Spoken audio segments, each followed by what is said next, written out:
Assalamualaikum warahmatullahi wabarakatuh. Alhamdulillahi rabbil alamin, wabihi nasta'inu ala umri dunya waddin, wassalatu wassalamu ala asrafil anbiya'i wal mursalin, wa ala alihi wa ashabihi ajmain, amma ba'du.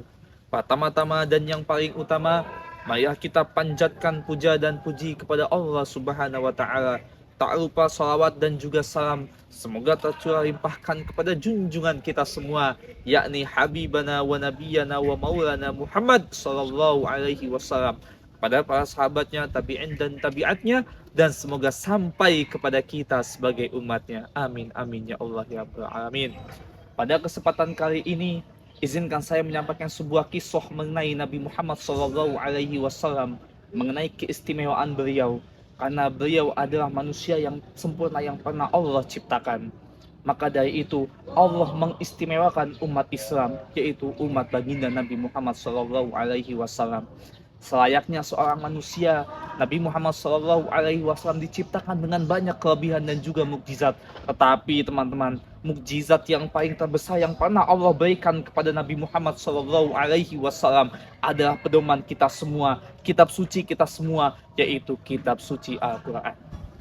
Teman-teman yang dirahmati Allah Subhanahu wa ta'ala, perlu kita ketahui teman-teman, bahwasanya kita tidak boleh merupakan perjuangan Nabi Muhammad SAW dalam menyebarkan agama Islam. Hinaan, cacian, makian yang beliau dapatkan, itu beliau perjuangkan untuk kemajuan umat Islam dan agama Islam itu sendiri. Maka dari itu teman-teman, sosok baginda Nabi Muhammad adalah sosok yang pantas dikagumi.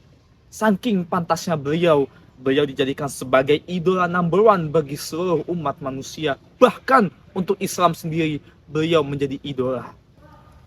Ada sebuah kisah teman-teman mengenai dakwah Nabi Muhammad SAW. Karena dalam perjalanan dakwah beliau selalu ditemani oleh teman-teman dan sahabat-sahabatnya. Kita ambil saja contoh teman-teman, yaitu Khalifah Umar bin Khattab. Khalifah Umar bin Khattab adalah seseorang dan pribadi yang dikenal tegas dan juga kuat. Bahkan diceritakan pada saat itu, Khalifah Umar bin Khattab sedang melakukan perjalanan malam, dan ia mendapati baginda Nabi Muhammad SAW sedang membacakan surat Al-Haqqah. Maka ketika itu pun hatinya langsung terenyuh oleh Islam, dan dia mengatakan bahwasanya Islam telah memasuki hatiku. Kita lihat saja teman-teman, Umar bin Khattab seorang yang tegas dan menentang dakwah Nabi Muhammad SAW. Ketika mendengarkan ayat-ayat Allah, hatinya tunduk dengan keindahannya.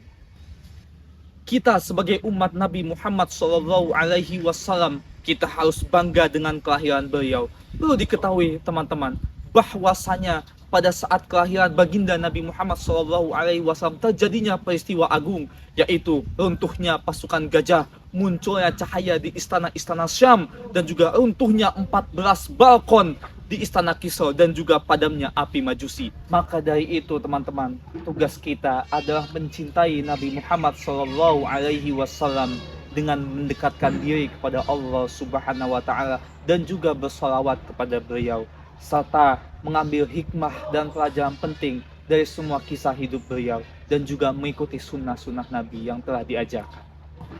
Maka dari itu teman-teman, momentum Maulid Nabi ini harus kita gunakan sebaik mungkin untuk sarana memperbaiki diri kita, hati kita, keluarga kita, dan juga negeri dan bangsa ini. Dan yakinlah teman-teman, Islam akan menjadi jaya apabila ditopang dengan kecintaan umatnya kepada baginda Nabi Muhammad SAW. Akhirul kalam, buah semangka, buah pepaya, tumbuhnya di dekat batang ubi. Kita doakan Islam berjaya dan tumbuhkan cinta kepada Nabi. Akhirul kalam, wassalamualaikum warahmatullahi wabarakatuh.